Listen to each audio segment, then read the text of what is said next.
కాకి, గబ్బిలం ఇంట్లోకి ప్రవేశిస్తే ఏం జరుగుతుంది?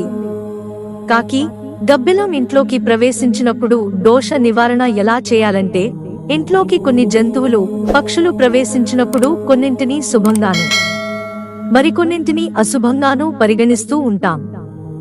అసలు ఏ పక్షులు ఇంట్లోకి ప్రవేశిస్తే మంచిది కాదో తెలుసుకుందాం. అలాగే వాటి ప్రాముఖ్యత ఏంటో తెలుసుకోవడం ఆసక్తికరంగా ఉంటుంది. కొన్ని సందర్భాల్లో ఇంట్లోకి గబ్బిలం, కాకి వంటి పక్షులు ప్రవేశిస్తాయి. మరి వాటి ప్రవేశం మంచిదా కాదా అనేది తెలుసుకుందాం. ఇంటి పరిసరాలు పరిశుభ్రంగా ఉంటే ఇంట్లోని వారు కూడా మనశ్శాంతిగా ఉంటారట. అయితే ఇంట్లోకి కాకి వస్తే మాత్రం దరిద్రానికి సంకేతమని చెబుతారు. శనీశ్వరుడి వాహనంగా కాకిని పరిగణిస్తారు కాబట్టి అది ఇంట్లోకి రావడం అశుభం. కొన్ని నమ్మకాల ప్రకారం కాకి ఇంటిపై ఉండి అరిస్తే చుట్టాలు వస్తారనే దానికి సంకేతమంటారు. అదే కాకి ఇంట్లోకి ప్రవేశిస్తే మాత్రం మనకు చెడు వార్తలు అందే అవకాశముందని చెబుతారు. గబ్బిలం కూడా ఇంట్లోకి రావడం అశుభానికి సంకేతమని చెబుతారు. గబ్బిలం ఇంట్లోకి వస్తే ఆ ఇల్లును కొన్నేళ్ల పాటు వదిలేస్తారు. గబ్బిలం ఇంట్లోకి రావడం చెడు శక్తులు ప్రభావం చూపుతున్నాయని సూచించవచ్చని జ్యోతిష్య నిపుణులు చెబుతున్నారు. ముఖ్యంగా గబ్బిలం ఇంట్లోకి ప్రవేశించడం వల్ల ఆ కుటుంబంలో సమస్యలు పెరిగే అవకాశముందని చెబుతారు.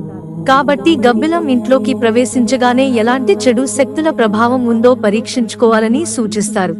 కాకి, గబ్బిలం ఇంట్లోకి ప్రవేశించినప్పుడు దోష నివారణ ఎలా చేయాలంటే, కాకి ఇంట్లోకి ప్రవేశిస్తే చెడు వార్తలు అందుతాయట.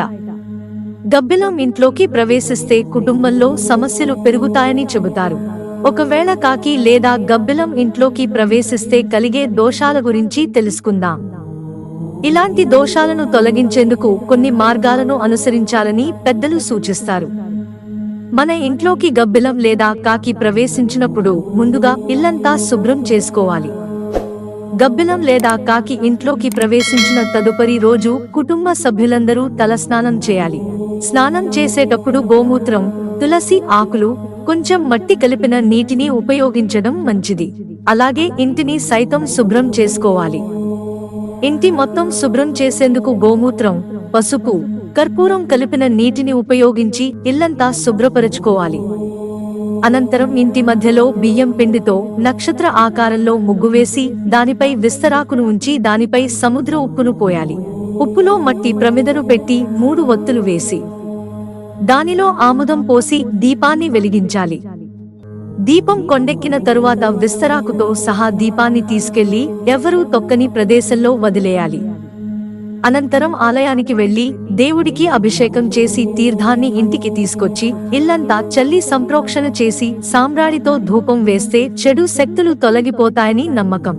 మిత్రులారా, ఛానల్ సబ్స్క్రైబ్ చేసుకోవడం మర్చిపోకండి. ధన్యవాదాలు.